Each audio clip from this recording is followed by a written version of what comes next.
मित्रांनो, बँकेचे हायपोथिकेशन्स म्हणजेच बँकेचा बोजा कमी करण्याची प्रोसेस काय आहे, त्यासाठी लागणारे डॉक्युमेंट्स कुठले आहेत, हे सर्व आपण या व्हिडिओमध्ये बघणार आहोत.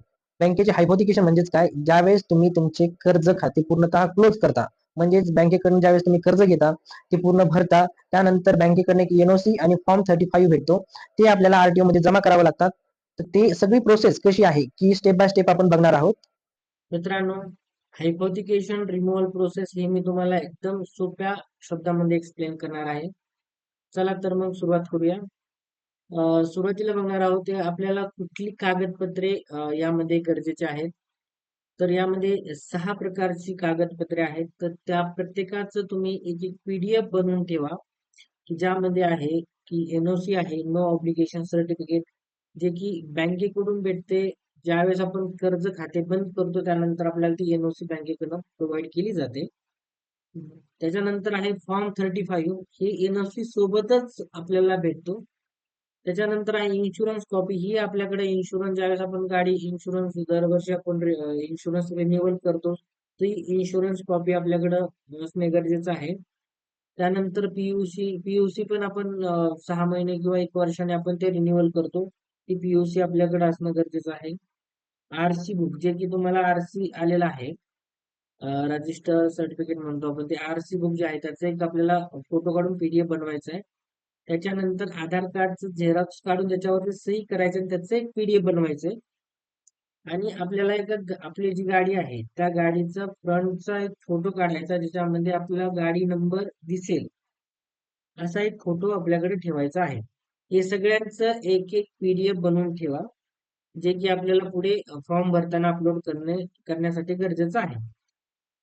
हे एसबीआयचं एक लोन क्लोजर सर्टिफिकेट आहे, ज्याला एनओसी आपण म्हणतो. हे एक फॉर्मॅट आहे. प्रत्येक बँकेचा एनओसीचा फॉर्मॅट वेगवेगळा आहे. तर हा एक एसबीआयचा लोन एनओसीचा फॉर्मॅट आहे. त्याच्यानंतर फॉर्म 35चा हा एसबीआयचा फॉर्मॅट आहे, की माझ्या गाडीचा फॉर्मॅट आहे. ज्यावेळेस मी लोन क्लोज केलं होतं त्यावेळेस हे माझे डॉक्युमेंट आहे. आता आपण फॉर्म कसा भरायचा ते बघणार आहोत, की आपण गुगल वरती किंवा कुठल्याही सर्च इंजिन वरती आपण टाईप करायचे वाहन 4.0.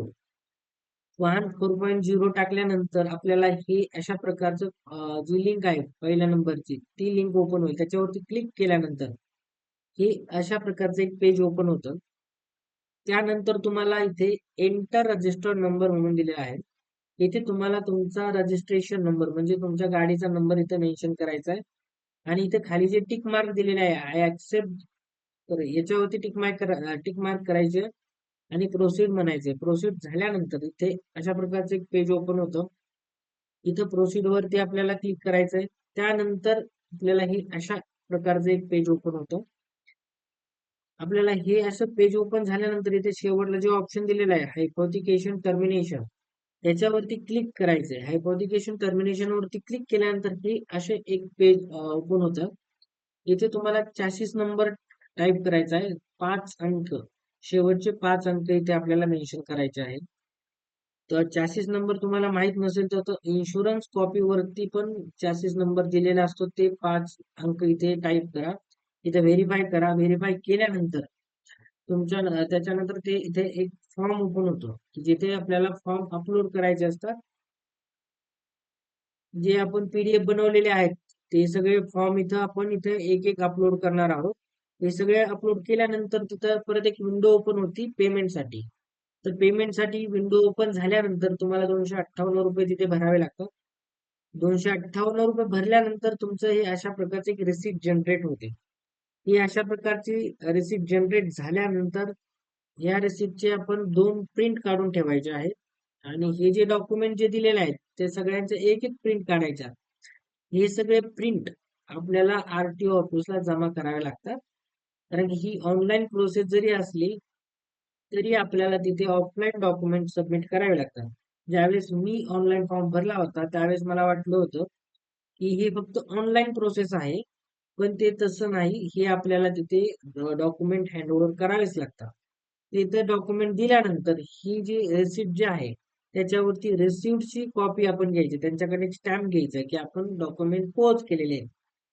त्यानंतर ते साधारणतः एका महिन्यामध्ये तुमचं ते जे बोजा आहे, हायपॉथिकेशन जो म्हणतो आपण, ते रिमूव्हल होतं आणि नवीन आरसी ही तुमच्या रजिस्टर ऍड्रेस वरती कुरिअर केली जाते. हे तुम्हाला SMS द्वारे पण तुम्हाला ते कळून जातं. ही सगळी एकदम सोपी पद्धत आहे आणि याच्यासाठी आपल्याला एजंटला 2-2, 3-3 हजार रुपये द्यावे लागतात. जिथे आपले 258 रुपयामध्ये सगळं हे होतंय, तर तिथे आपल्याला 2-3 हजार रुपये द्यावे लागतात. तर तुम्ही स्वतः ही प्रोसिजर करा.